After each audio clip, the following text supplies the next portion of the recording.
Subscribe करें और bell दबाएं ताकि कोई खबर रह न जाए।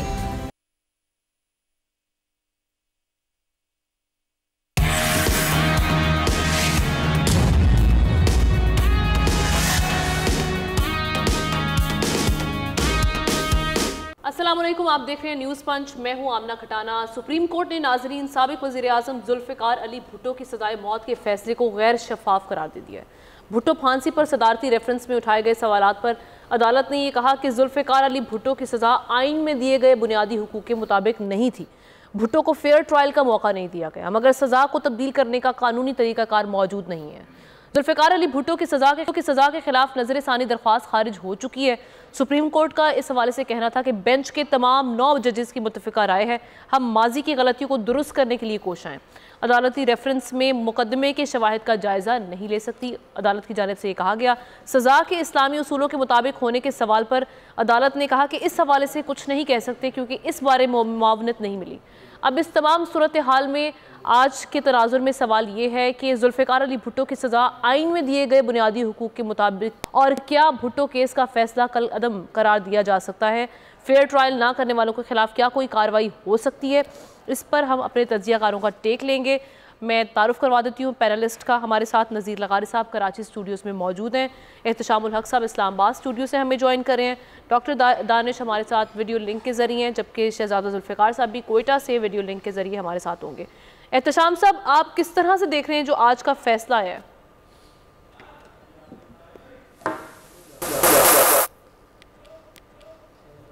और भुट्टो ख़ानदान और जितने जमहूरियत लविंग लोग हैं दुनिया में और हमारे पाकिस्तान में, मेरा ख्याल है उनके लिए एक बहुत अहम दिन है।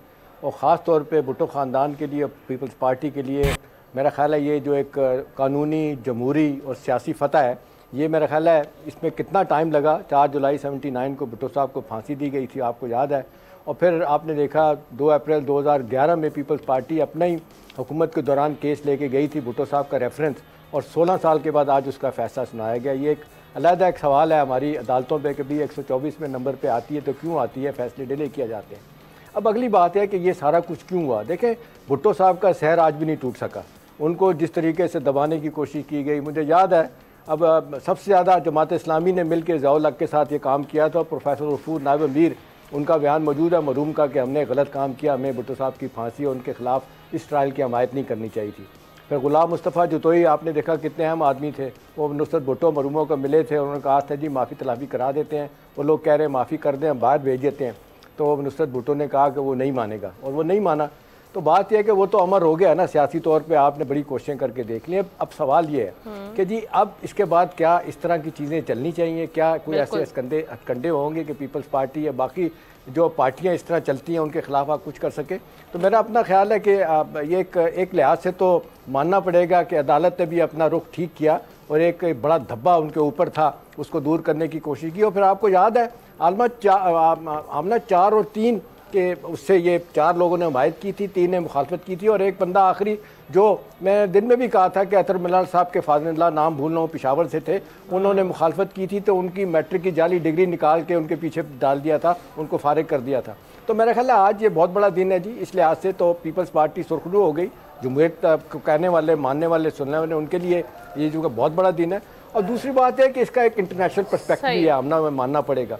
आपको याद है 73 के रमज़ान वार जो हुई थी अरब और इजराइल में, उसके बाद अक्टूबर में ही जो ना वो आयल एम्बार्गो लगाया था शाह फैसल ने, और कहा जाता है कि उन्होंने भुट्टो साहब के मशवरे से किया था।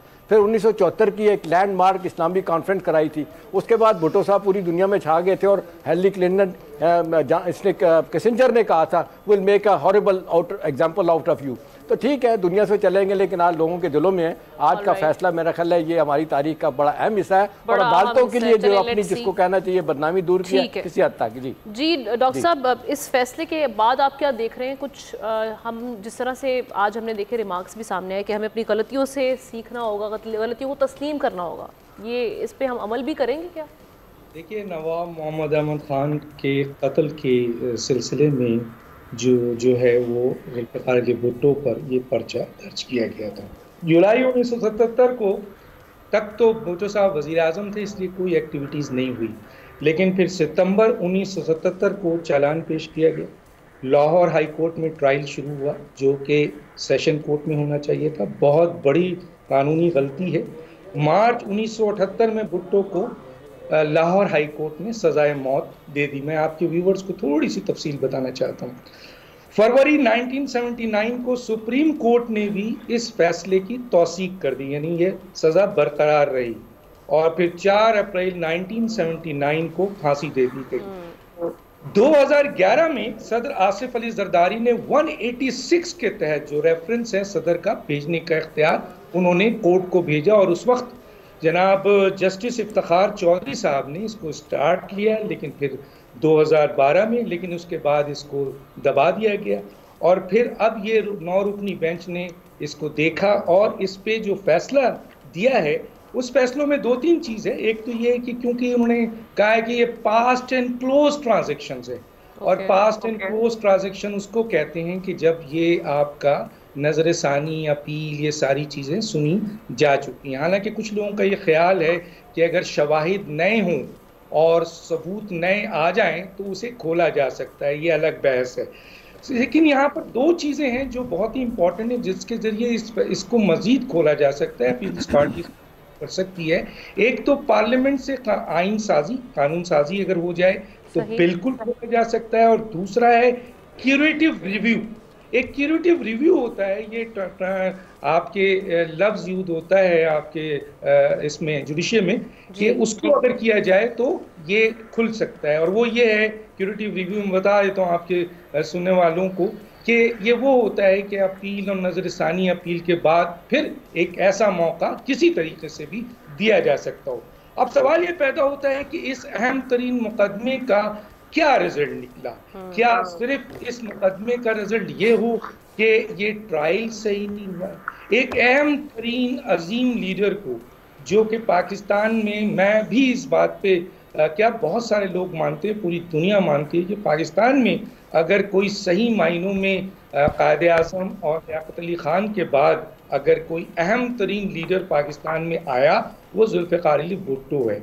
और जुल्फ़िकार अली भुट्टो ने अपने दौर में बेइंतहा काम किया है, उसकी बड़े बड़े काम हैं, लेकिन उसको सज़ा दी गई, और उस सज़ा का सिर्फ यही है। देखिए, पाकिस्तान की तारीख़ में, पाकिस्तान की तबाही में कई अहम इदारे, लोग और आपके पाकिस्तान के सियासतदान इन्वॉल्व हैं, लेकिन मुझे यहाँ कहने दीजिए कि सबसे ज़्यादा पाकिस्तान की तबाही के जिम्मेदार पाकिस्तान में आला अदालतों में मौजूद उन जजेस के फैसले हैं जिन्होंने पाकिस्तान को तबाह किया हो, चाहे वो जुल्फ़िकार अली भुट्टो का केस हो, चाहे या नवाज शरीफ साहब का केस हो, चाहे वो आपके यूसुफ रज़ा गिलानी का केस हो, या इस तरह के बेशुमार केसेस हैं। इस अदालत ने भी माना है कि कई केसेस ऐसे हैं जो गलत फैसले हैं। क्या यहीं तक होना चाहिए? क्या यही एहतसाब है? क्या यही होगा? नहीं, बल्कि जिन लोगों ने भी जुल्फ़िकार अली भुट्टो को आपके फांसी दी और गलत फैसला दिया, आइन तोड़ा, आइन शिकनी की, या उसके बाद भी जिन लोगों ने अदालती फैसले के जरिए पाकिस्तान को तबाह किया, उनका एहतसाब जरूरी है। कोई ऐसा तरीकाकार करे, बिल्कुल कुछ ऐसा कोई तरीकाकार होना चाहिए पार्लियामेंट में, जिस तरह से आपने कहा कि कानून साजी होनी चाहिए जिसके बाद मामला को ठीक किया जा सके। यही बात आज लगारी साहब, बिलावल भुट्टो साहब ने की है इस केस के फैसले के बाद। तो आप ऐसा देखते हैं कि इन फैसलों से कोई फ़ायदा है? वैसे इसके बाद कुछ आप समझते हैं कि वाकई निज़ाम में बेहतरी आएगी, और अगर आती है तो किस हद तक आएगी वो बेहतरी? तो निज़ाम चाहेगा तो उसमें बेहतरी आएगी, निज़ाम नहीं चाहेगा तो उसमें बेहतरी नहीं आएगी। ये तो इसका मुख्तसर जवाब है। जुल्फ़िकार अली भुट्टो का तख्ता उल्टा गया 5 जुलाई को। 5 और 4 की दरमियानी रात को भुट्टो साहब ने एक प्रेस कॉन्फ्रेंस से खिताब किया था, और रात के तकरीबन 12 बजे तक वो प्रेस कॉन्फ्रेंस चली थी, और चंद घंटों के बाद, 2-3 घंटों के बाद जो है फिर मूवमेंट शुरू हो गई थी और उनका तख्ता उल्टा गया था। और आखिरी प्रेस कॉन्फ्रेंस में मुझे अच्छी तरह से याद है, उन्होंने कहा था कि जो है ये हम एक फ़ैसले के करीब पहुंचने वाले हैं, और अपोजिशन अब इसमें ताख़ीर ना करे, हमें बैठकर एक मुआहदे पर पहुंच जाना चाहिए, और सबको मिलकर इस पर जो भी हैं वो दस्तखत कर देने चाहिए, वरना कल अगर कोई रास्पुटिन आ गया, कोई मैसरोनी आ गया, तो फिर ये ना कहना कि मैंने आगाह नहीं किया था। ये 4 और 5 की दरमियानी रात को, रात के 12 बजे भुट्टो साहब ने ये प्रेस कॉन्फ्रेंस की, मीडिया टॉक किया, और लाइव दिखाया जा रहा था पीटीवी के ऊपर और हम उसको देख रहे थे। और उसके बाद क्या हुआ कि मूवमेंट हुई और टेक ओवर कर लिया गया। टेक ओवर करने के बाद भुट्टो साहब को ले जाया गया मरी में, गवर्नर हाउस में रखा गया और ये 5 जुलाई से लेकर 30 जुलाई तक वहाँ पर रहे। 30 जुलाई को तमाम सियासतदानों को रिहा कर दिया गया, PNA के भी बंद थे और पीपल्स पार्टी के भी बंद थे। भुट्टो साहब 30 जुलाई की शाम को पहुँच गए थे लाड़काना। और जब लाड़काना में पहुँचे हैं तो पूरे लाड़काना टोटल तमाम होटल, रेस्टोरेंट्स और तमाम जो छोटे छोटे होटल थे सब उनमें पैक हो चुके थे। हम रात को तकरीबन 12-1 बजे पहुँचे और हमारे साथ साबिक वज़ीर सेहत, साबिक वज़ीर तामीरात डॉक्टर अमीर अहमद थे और प्रोफेसर यूनुस शरफ थे। ये उर्दू कॉलेज हुआ करता था, अब उर्दू यूनिवर्सिटी है, उसके प्रोफेसर हुआ करते थे। हम 3 आदमी वहाँ पहुँचे हैं और पूरे शहर में कोई जगह नहीं मिली और हम जाकर अब्दुल वहीद कट पर जो वज़ीर सेहत थे, सीनियर वज़ीर थे और पीपल्स पार्टी सिंध के सदर थे, उनके घर की दीवार फलांग कर हम अंदर जाकर रात को सो गए थे और सुबह उन्होंने हमें आकर उठाया था। खैर उस दिन हमारी भुट्टो साहब से मुलाकात हुई और तफसीली मुलाकात हुई थी, बहुत तवील बातचीत भी रही हमारी उनके साथ और बहुत से और लोग भी आए हुए थे। फारूक लगारी आए हुए थे, मुमताज़ भुट्टो आए हुए थे, हमारे सामने ये लोग मिले हैं और अब्दुस्तार गबोल थे और गुलाम मुस्तफ़ा जतोई थे, मीर एजाज अली टारपुर थे। ये इन तमाम लोगों की मौजूदगी में भी और उससे अलग भी हमारी मुलाकात हुई थी और हम उनसे मिले थे। और कमाल असफर अल मुर्तज़ा की एनेक्सी में रह रहे थे। ये हुआ। उसके बाद ये 31 जुलाई है। 31 जुलाई के बाद 1 अगस्त से लेकर 3 अप्रैल तक उनकी दोबारा गिरफ्तारी तक हम कमोबेश रोज़ाना उनसे मिलते रहे, चूँकि वह सब सहाफ़ी उनसे मिल रहे थे, उनकी पार्टी के workers, MNAs, MPAs, central committee के अरकान सब लोग मिल रहे होते थे। हम लोग भी इस मौके पर तकरीबन रोज़ाना मिला करते थे उनके साथ और हमारी बहुत सी यादें हैं उस दौर की। अच्छा, ये उससे पहले भी जो हमारी मुलाकातें होती रही थी उनको आप ऐसे सरसरी मुलाकातें कह सकते हैं, लेकिन ये मुलाकातें हमारी तफसीली होती रही थी उनके साथ।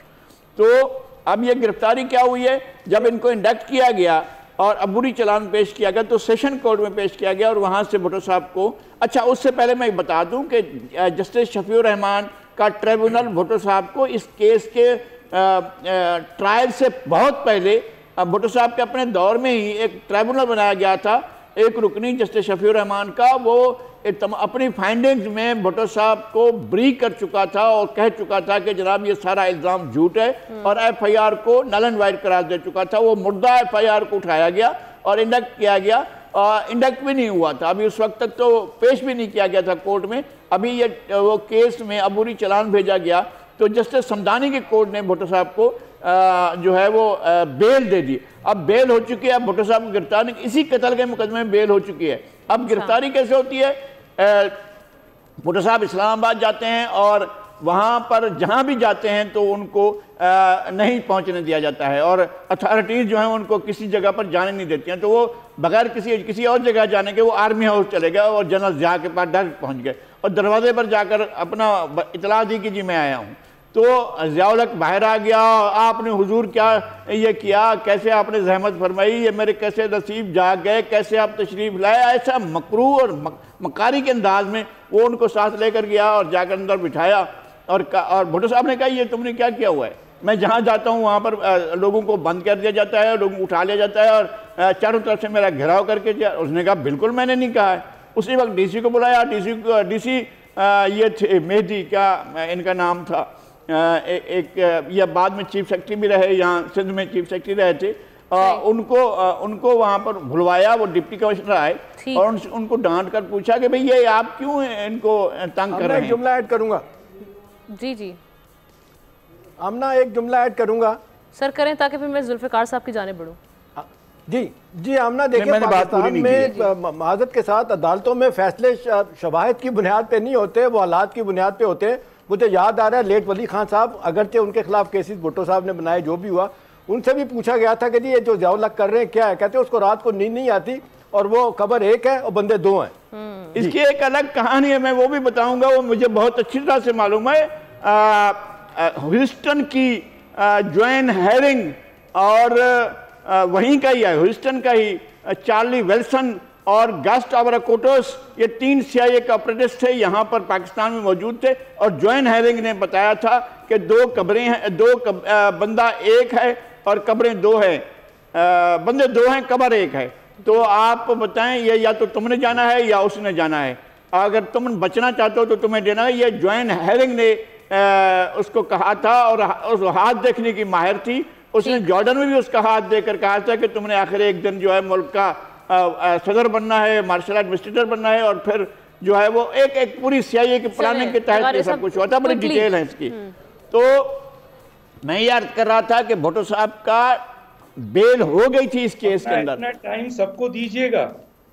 बेल हो गई थी और उसके बाद जो है बेल के बाद भुट्टो साहब को गिरफ्तार किया गया मार्शल आर्डर के तहत। और जब ट्रायल होता रहा भुट्टो साहब का तो कोर्ट की तरफ से बेल थी, लाहौर हाई कोर्ट की जस्टिस समदानी की तरफ से बेल थी, लेकिन जो ट्रायल होता रहा वो एक कैदी मार्शल के कैदी के तौर पर होता रहा और पूरे के पूरे अरसे तक वो मार्शल के कैदी रहे। उनकी बेल ना रिजेक्ट हुई, कुछ भी नहीं हुआ। मार्शल के आर्डर के तहत वो जेल में रहे और फिर जो अदालत ने मुतासिबाना, जानिबदाराना, इंतहाई बेरहमाना, सफाकाना, मौलवी मुश्ताक हुसैन की पुरानी दुश्मन थी, 68 में भी भुट्टो साहब उसके सामने पेश हो चुके थे। तो एक बहुत बड़ा बेरहमाना फैसला किया था जिसकी सुप्रीम कोर्ट ने तौसीक की थी। बस मैं आखिर में ये बता देता हूँ, जो एचमलक साहब कह रहे हैं, अतर मिन्नल्ला साहब, जस्टिस अतर मिन्नल्ला साहब के ससुर का नाम जी सफदर शाह था, जस्टिस जी सफदर शाह। और वो जो है गधे पर बैठकर जो है ट्राइबल एरिया से वो अफगानिस्तान फरार हो गए थे अपनी जान बचाने के लिए। फैसला उन्होंने भुट्टो साहब के हक में दिया था, उन्होंने बरी किया था। जस्टिस सफदर शाह और जस्टिस हलीम और जस्टिस जो है एक और जस्टिस थे वो जस्टिस दोरा पटेल, 3 जज साहबान ने जो है भुट्टो साहब को बरी किया। चले, आपने माजी की काफ़ी जो पढ़ने वो हमें पढ़ के सुना दिए हैं, जो किस्से जो हमने नहीं सुने वो आपने आज हमारे नाज़रीन तक पहुंचा दिए हैं। जुल्फ़िकार साहब, निज़ाम इंसाफ पर तो बड़े हमने देखा कि हर दौर में उंगलियां उठती रही हैं, सवालात उठते रहे हैं। ये कभी मामला जाके ठीक होंगे जिसके बाद हम ये ना कहें कि गलतियां तस्लीम करने का वक्त आ गया, गलतियों पे गलतियां ही करते रहेंगे क्या? जी आमना, ठीक कहा आपने। हमेशा से एक नज़रिया ज़रूरत वो इसी कोर्ट्स के ही मुतल्लिक कहा गया कि नज़रिया ज़रूरत और उसके बुनियाद पर वो फ़ैसले दे दिए जाते हैं। जस्टिस मुनीर जो है उसमें बहुत ही पेश थे। और ये तो मशहूर मुकदमात हैं, लेकिन अगर आप वो मुकदमात देखें कि जिसका भी एहतशाम साहब भी जिक्र कर रहे थे कि बहुत ही, और हम ऐसे केसेस देखते हैं कि जस्टिस जो है वो अब जिस तरह उसको लिंगर अराउंड किया जाता है केसेस को, बाप दादा ने केस किया, पोते के साथ होते हुए वो केस हो जाता है और वो उसके ख़िलाफ़ हो जाता है। यही शायद ट्राइबल एरियाज़ में यही कहते हैं कि जिरगे में आप जाते हैं, वो मैं जस्टिफाई नहीं कर रहा जिरगे को, लेकिन जिरगे में चले जाते हैं, आपके हक़ में हुआ, आपके ख़िलाफ़ हुआ, आपको तसल्ली हो जाती है, जान छुड़ा लेते हैं। यहाँ आप पूरी जायदादें बेचकर वकला की फ़ीस भरते हैं, फिर सुप्रीम कोर्ट तक जाते हैं, आना जाना, वहाँ रिहाइश, ये सारा कुछ है, और फिर उसके बाद ये तमाम चीज़ें होती हैं। भुट्टो साहब के केस के बारे में ज़ाहिर है एक मशहूर केस था और इस पर मुत्तफ़िक थे लोग। आज उनके लिए शर्मिंदगी का दिन है जिन्होंने भुट्टो साहब को हैंग करने में, इस केसेस को में अपना असर रसूख इस्तेमाल किया, या उन ओहदों पर फायज़ और उनके ख़ानदान के लिए आज वो दिन होगा कि ये गलत हुआ, और उनके लिए तसल्ली का दिन, जिनके लिए आज एक प्राइम मिनिस्टर की चल रही थी अभी, एक उन्होंने कहा कि तारीख़ी गलतियों का हम उसका अजाला तो नहीं कर सकते। मैं ये कहता हूँ अजाला मुमकिन है। अजाला इसी तरह मुमकिन है कि आगे अदलिया इस तरह केसेस उस बुनियाद पर ना सुने और उस बुनियाद पर वो ना करे। यही वजह है कि अदालतें अगर ठीक हों, अदालतों से फ़ैसला जस्टिस के बुनियाद पर, कानून और कॉन्स्टिट्यूशन के बुनियाद पे आए, तो मेरे ख्याल में 50% फ़ैसले जो मामलात इस मुल्क के सही भी होंगे और लोगों का इत्तेमाद बहाल होगा। बहरहाल अच्छा फ़ैसला है, इस तरह के फ़ैसलों से लोगों का इत्तेमाद बहाल होगा। लेकिन आगे भी ये सिर्फ भुट्टो साहब के फ़ैसले से एक आपको करार दे दे गलत फ़ैसला था और बिल्कुल ठीक है, आज वो दाग इस तरह नहीं धो सकते हैं। दाग उस वक्त धोएंगे कि जब वाकई इसी इमारतों से जस्टिस हो। और मैं एक फ़िक्रा दोहराऊँगा, अली अहमद कुर्द साहब बहुत मशहूर आदमी, उनका जुडिशल एक्टिविज़म में बड़ा रोल रहा है। जब नई बिल्डिंग बनी बलूचिस्तान हाई कोर्ट की तो उस वक्त जस्टिस नसीम हसन शाह साहब आए थे और उनके सामने उन्होंने कहा कि आज ये इमारत इतनी खूबसूरत बनी है, ये उस वक्त खूबसूरत होगी जब यहाँ से फैसले खूबसूरत जाएंगे। जी। और सर एक और चीज़ वही कि जिस तरह से आपने कहा कि ये इमारत तभी खूबसूरत लगेगी जब यहाँ से जस्टिस मिलना शुरू होगा, इंसाफ मिलना शुरू होगा। ना सिर्फ इंसाफ बल्कि वक्त बर वक्त इंसाफ, यानी जस्टिस हम जो सुनते आए हैं वो जुमला justice late is justice denied. तो डॉक्टर साहब इसमें आप कुछ ऐड ऑन करना चाहें ताकि मैं फिर ब्रेक की जाने बढ़ूँ, फिर हम अगले डिस्कशन करेंगे अगले टॉपिक के हवाले से। मेरा ख्याल है इंसाफ का जो तरीक़ेकार है वो सिर्फ अदालतों में नहीं होना चाहिए, प्रोग्रामों में भी होना चाहिए कि आप जो चार पार्ट हमारी पूरी कोशिश होती है। सुन लें जी।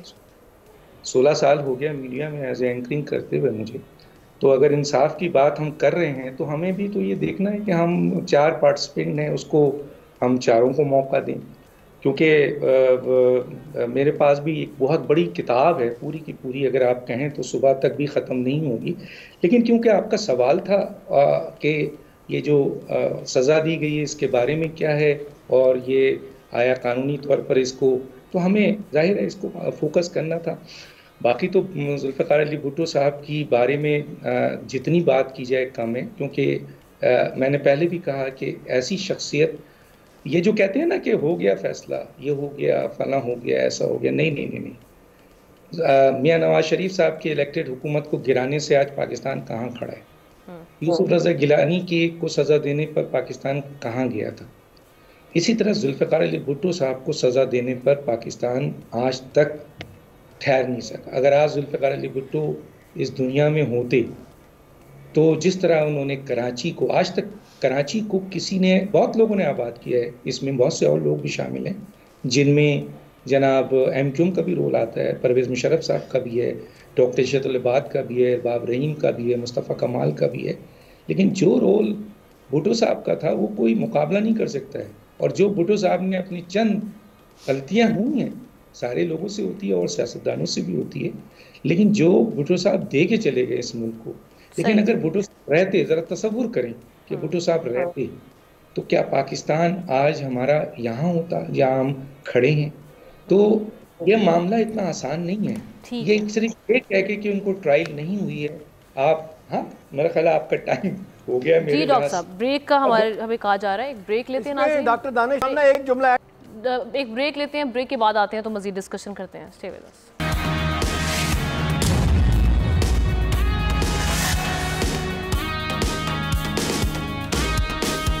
वेलकम बैक वंस अगेन नाजरीन, हम अपने अगली स्टोरी की जानिब बढ़ते हैं और पिलडाट ने 2024 के आम इंतखाबात के हवाले से एक जायज़ा रिपोर्ट जारी कर दी है, जिसके मुताबिक पोलिंग से कबल इंतखाबात के शेड्यूल में ताख़ीर से गैर जानिबदारी का फुकदान देखा गया, जबकि फॉर्म 45 और फॉर्म 47 के दरमियान बड़े पैमाने पर फ़र्क के इल्ज़ामात ने भी इंतखाबात की साख से मुतालिक खदशात बढ़ाएँ।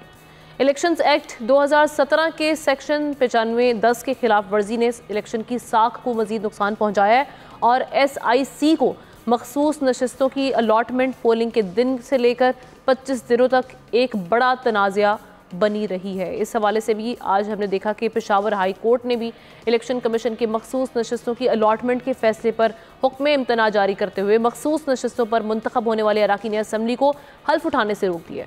साथ ही ये हिदायत भी जारी कर दी है कि स्पीकर मखसूस नशस्तों पर मुंतखब होने वाली खवातीन और अक़लियती मेंबरान से कल तक हल्फ ना लें।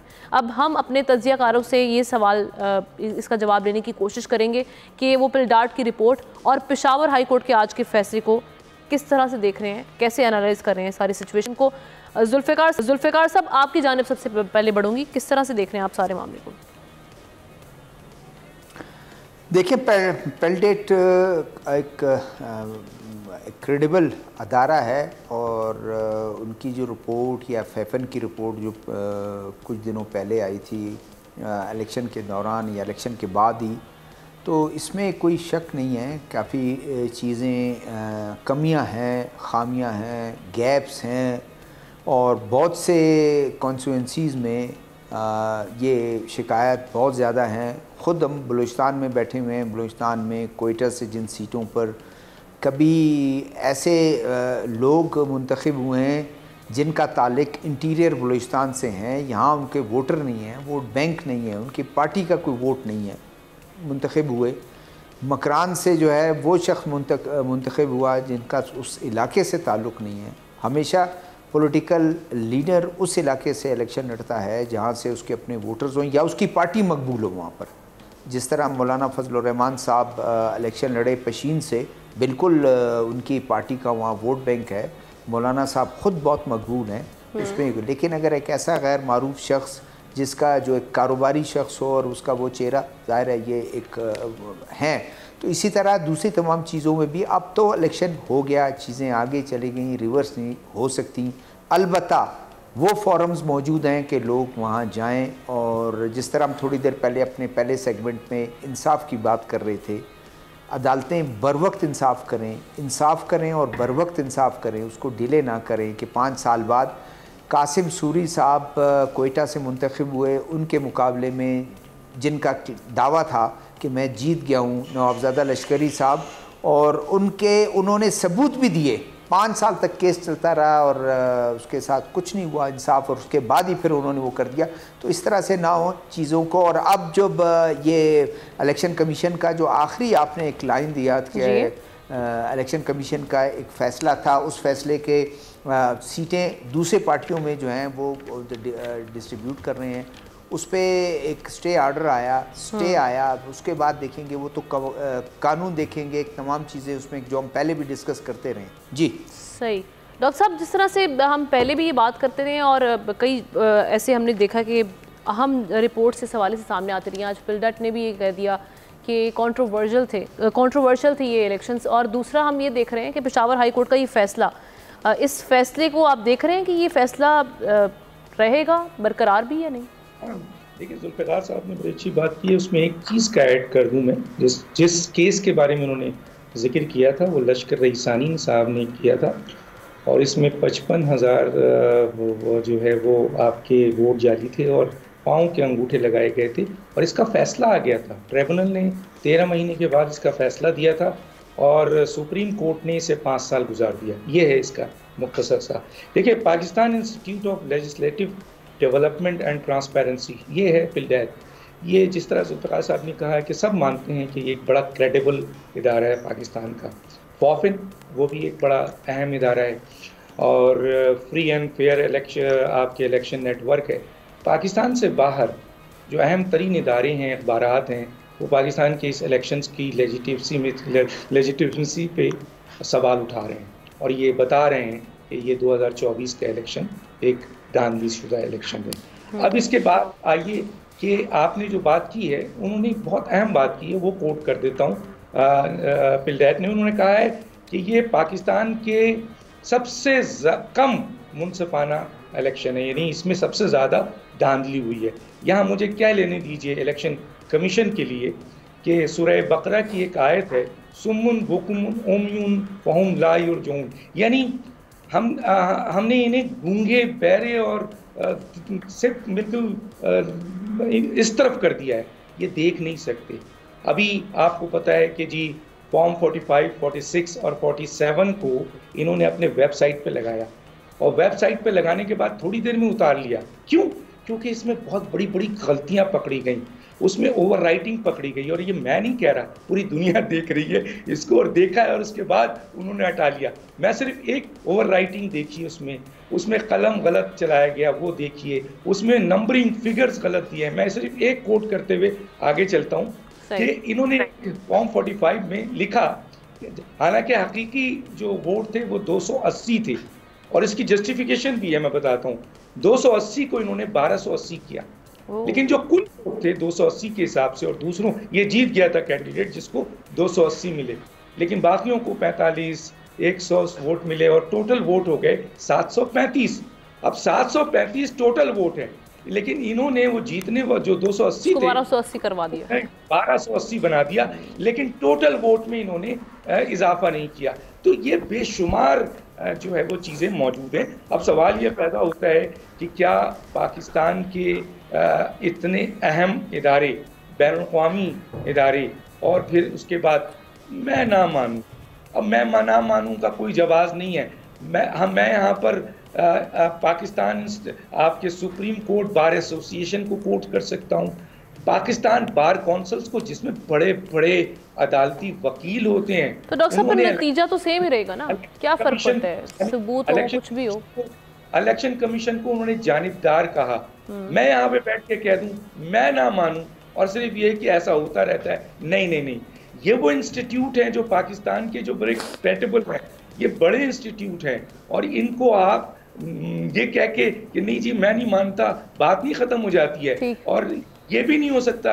लेकिन बाकी जो देखे ना, अभी अदालत ने एक बड़ा आपने जो पॉइंट दिया कि पेशावर हाई कोर्ट ने उस केस को टेकअप किया है और रोक दिया उन्होंने, यकीनन पेशावर हाई कोर्ट अब इस केस को देखेगा, और हमें पूरी उम्मीद है पेशावर हाई कोर्ट से भी और आइंदा भी जो सुप्रीम कोर्ट है वो मेरिट पे फैसला करे, इंसाफ पे फैसला करे, कानून और आइन के ऊपर फैसला करे और बताए कि वाकई ये जो आपकी सीट दी गई है और बंदर बांट दी गई है और इस तरीके से 2/3 मेजॉरिटी दे दी गई है तो ये सही है। और अगर ये वाकई साबित होता है कि इलेक्शन कमीशन, क्योंकि इन इदारों के, मुझे छोड़ दें आप कि डॉक्टर दानिश कह रहे हैं, मेरी कोई हैसियत नहीं है, चले थोड़ी देर के लिए मान लें, लेकिन पाकिस्तान के इतने बड़े इदारे जो रिसर्च करते हैं, बैनुल-अक़वामी दुनिया और आर्टिकल्स बता रही है, वो लिख रहे हैं इस हवाले से, बिल्कुल ठीक है आपका इलेक्शन है, और इनके अपने वेबसाइट बता रहा है, चीफ के लोग फोटो उतार लिया, झोल तो है एग्जैक्टली। अच्छा एहतशाम साहब, अब जिस तरह से एक तो इस जो पिलडैट की एक रिपोर्ट सामने आई है, इसकी आपकी नज़र में अहमियत क्या है? दूसरा ये पेशावर हाई कोर्ट का जो फैसला है, चूँकि पेशावर हाई कोर्ट पे भी जो मुखालफीन हैं, जैसे PTI के मुखालफीन, उनको लगता है कि एक फेवरेबल कोर्ट है फॉर PTI, तो आप समझते हैं कि इसके फैसले की भी कोई अहमियत होगी, इससे मौजूदा असम्बली पर कोई असर पड़ेगा? देखिए, ये जो आपने बिल्कुल सही कहा कि ये पेशावर हाई कोर्ट के बारे में कहा जाता है फेवरेबल, और इसी तरह लाहौर हाई कोर्ट के बारे में कहा जाता है कि नून के लिए फेवरेबल रही है और रहती है। देखिए, असल सवाल ये है कि जब ये बात हो रही थी तो मैं ये सोच रहा था कि ये क्या वजह है कि हम बैठ के अदारों को लेकर रोना शुरू कर देते हैं कि अदारे ये कह रहे हैं। आप मुझे बताएं कि इलेक्शन के असल स्टेक होल्डर कौन है? वो सियासी जमातें हैं। ये सियासी जमातें क्यों एक नुक्ता नज़र पर नहीं क्यों पहुँच जाती कि इलेक्शन को फेयर बनाने के लिए, शफाफ बनाने के लिए हम काम करें? आपको याद है कि जब असम्बली से जाने से पहले बानी PTI ये लोग भाग गए थे, बाकी जमातें रोती रही थी कि आए यार, ये पिछले दफ़ा आपने कहा था RTS बैठ गया, इसको ख़त्म कर दें, आए मिल के फैसला करें। PTI ने मान के नहीं दिया। अब देखें ना, बात यह है कि सियासी जमातें नुकसान उठाती हैं और बाद में रोती हैं। अब अदारों की क्या बात करती हैं? आपके पड़ोस में इतना स्ट्रॉन्ग इलेक्शन कमीशन है, वहाँ पे जिसको कहते हैं कोई जज नहीं लगता, वह ब्यूरोक्रेट होता है जो चीफ इलेक्शन कमिश्नर होता है। दोनों बड़ी पार्टियों ने फैसला किया कि जी हमने अपने तराज़ात दूर करने के लिए हमें कंसेंसस बिल्ड करना है। वो पार्लियामेंट में बिल्ड किया और आज देख लें वहाँ इलेक्शन होते हैं और एक दिन में नहीं होते, वो अब कई दिनों तक उनका इलेक्शन होता रहता है। रियासतों के इलेक्शन 27 हैं, उनके अलग इलेक्शन होते हैं। तो मेरा तो अपना ख्याल यही है कि बजाय इसके कि हर दौर में यही रोना पीटना हो कि उसने ये कह दिया, फलां की ये रिपोर्ट है, कोई रिपोर्टें ठीक है, कहीं रिपोर्टें गलत नहीं है, कहीं सही है, लेकिन दूसरी तरफ इरफान साहब ये कहते हैं कि जी आपके पेशावर में इलेक्शन KP में ठीक हुए, क्या खाना काब में केबाब ने करवाए थे वो वाले। तो मेरा ख्याल है ये तराजात सबके रहेंगे, लेकिन असल बात यह है कि ओनस इस वक्त सियासी जमातों का है ना कि ये बैठ के फैसला करें कि ये एक दफ़ा कहते हैं ना कट्टी कट्टा निकालें, इसका ख़त्म करें। आए दिन ये जो 12वां इलेक्शन है इस पर एतराज़ात हुए, क्यों हैं? सियासी जमातें तो इस तरफ नहीं आ रही, बाकी लोग आते रहेंगे, कहते रहेंगे। मेरा ख्याल है ये हम रोना इसी का रोते रहेंगे। प्री पोल डिगिंग एक अपना एक मसला है, उसके बाद इलेक्शन के बाद अलहदा मसाइल हो जाएंगे। तो मेरा ख्याल है फैसला सियासी जमातों ने करना है और मैं नहीं समझता कि इसमें अदारे कोई बहुत कोई रोल प्ले कर सकते हैं। जी ठीक है। लगारी साहब, पेशावर हाई कोर्ट का जो आज का फैसला है, इसके बाद आप क्या असरात देख रहे हैं? जो असम्बली है वो आप देख रहे हैं कि डिस्टर्ब हो जाएगी, मामला जो बन चुकी हुई है इस वक्त हमारे सामने है? एक तो ये है कि मैं पहले इस मौक़िफ़ का हामी रहा हूँ कि जो सीटें बनती हैं PTI की उसको मिल जानी चाहिए और मामले को और आगे बढ़ाया जाए। अब यहाँ पर रोक नहीं देना चाहिए चीज़ों को। वो जो सीटों की डिमांड कर रहे थे, असल में उनकी तरफ से तो गलती थी, यानी ये बात सुनी ताज कौंसिल ने तो ज़ाहिर अपनी कोई फहरिस्त दी ही नहीं थी, ना PTI ने दी थी, ना हम कहते रहे कि जनाब आप सोशल मीडिया पर अपलोड कर दें कि ये हमारी लिस्ट है। वो तक नहीं हुई है। हमें अब तक भी मालूम नहीं है कि किन ख़ुसूसी नशस्तों पर कौन सी ख़वातीन, मोहतरम ख़वातीन को और कौन से अक़लियती मेंबरान को लाना चाहते थे, ये भी किसी को मालूम नहीं है।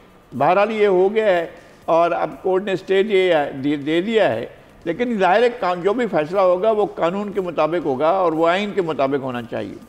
जहाँ तक फिर डेट का सवाल है, ज़ाती तौर पर ज़ाहिर है मैं अहमद बिलाल महबूब जो हैं हमारे बहुत पुराने दोस्त हैं और हमारा उनके साथ जितना भी हम उनके जानते हैं वो बहुत ही दयानतदार और ईमानदार आदमी है और उन्होंने उनके इदारे ने जो है हमेशा बहुत ही ऑब्जेक्टिव वो दिया है अपना जो भी तज्जिया दिया है बहुत ही ऑब्जेक्टिव होता है और बहुत मारूजी किस्म का होता है। 2024 के इलेक्शन को ही वाहिद इलेक्शन कहना कि पाकिस्तान की तारीख के कम शफाफ तरीन थे। मैं समझता हूँ कि 1988, 1997, 2018 और 2024 के इलेक्शन, ये 4 इलेक्शन ऐसे थे जिन्होंने पाकिस्तान की जड़ें जो हैं हिला के रख दी हैं और अभी तक पाकिस्तान में जो सिविलियन सुपरमेसी है वो बहाल नहीं हो सकी, अब तक नहीं हो सकी है, क्योंकि ये इलेक्शन ऐसे थे जिसमें बाकायदा मैनेज किया गया और इंजीनियर किया गया। 2 इलेक्शन ऐसे थे जिनको कह सकते हैं कि ये शफाफ, एक हद तक शफाफ थे, लेकिन दोनों को रियासत के जो मुक़्तदर इदारे उन्होंने माना। एक तो वही कि हमारा बंगाली टूट गया जिसके नतीजे में, और दूसरा वो कि मुल्क में बदतरीन मार्शल लॉ आया था और जिसने 11 साल तक इंसानों की तमाम हिस्सियात को ही ख़त्म करके रख दिया था, तोड़ के रख दिया था। आज लोग हैं जेल में, मैं नहीं चाहता हूँ, मैं हमेशा इस बात का हामी रहा हूँ कि लोगों को बिला वजह जेल में ना रखा जाए। अगर किसी ने जुर्म साबित किया है तो आप उसका फ़र्द जुर्म आयद करें और ट्रायल करें और आगे बढ़ें, लेकिन अगर किसी ने जुर्म नहीं किया, कई महीनों तक, कई सालों तक लोगों को जेलों में रखते हैं तो ये ठीक नहीं है और लोगों को छोड़ देना चाहिए। लेकिन ये जो है जनरल ज़िया के मार्शल लॉ में 48,000, एक वक्त ऐसा था कि 48,000 जो है सियासी कारकुन जेलों में थे और शाही किले और दीगर जेलों में थे। जेलों में गुंजाइश नहीं रही थी जब वहाँ पर लोगों को रखा जाता। बहुत ही संगीन किस्म की सूरत हाल हो गई थी और वो सूरत हाल जो बाद में दूसरी बार इमरान खान के दौर में आई कि तो कोई ख्याल नहीं किया गया, बेमुहाबा लोगों को गिरफ्तार किया गया और नैब जो है वो हिदायत लेकर करता था। और अब जो है उनकी अपनी पार्टी के लोग हैं उनको गिरफ्तार किया गया है, जिन लोगों के सामने आप कोई जुर्म साबित नहीं है, जो और ख़वातीन जिनके ऊपर जो किसी ख़ास मौके पर मौजूद नहीं थी, इन सबको रिहा करना चाहिए, मामला को आगे बढ़ने का मौका देना चाहिए। हम ये नहीं कर सकते हैं कि जनाब तारीख को एक जगह पर जामिद करके रोक दें। ठीक है, यानी आप कह रहे हैं कि मामलात को आगे बढ़ाना चाहिए और उसके लिए तमाम स्टेक होल्डर्स को आगे सबको बैठना पड़ेगा और उसके बाद मामलात आगे बढ़ेंगे। जो सीटें सुन्नी इत्तेहाद काउंसिल की या PTI की बनती थी उनको देना चाहिए। अब देखते हैं पेशावर हाई कोर्ट के इस फैसले के बाद क्या मामलात किस तरह से आगे का रुख इख्तियार करती।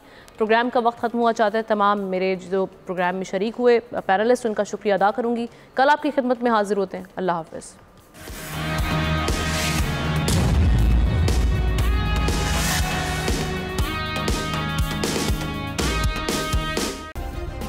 सब्सक्राइब करें और बेल दबाएं ताकि कोई खबर रह न जाए।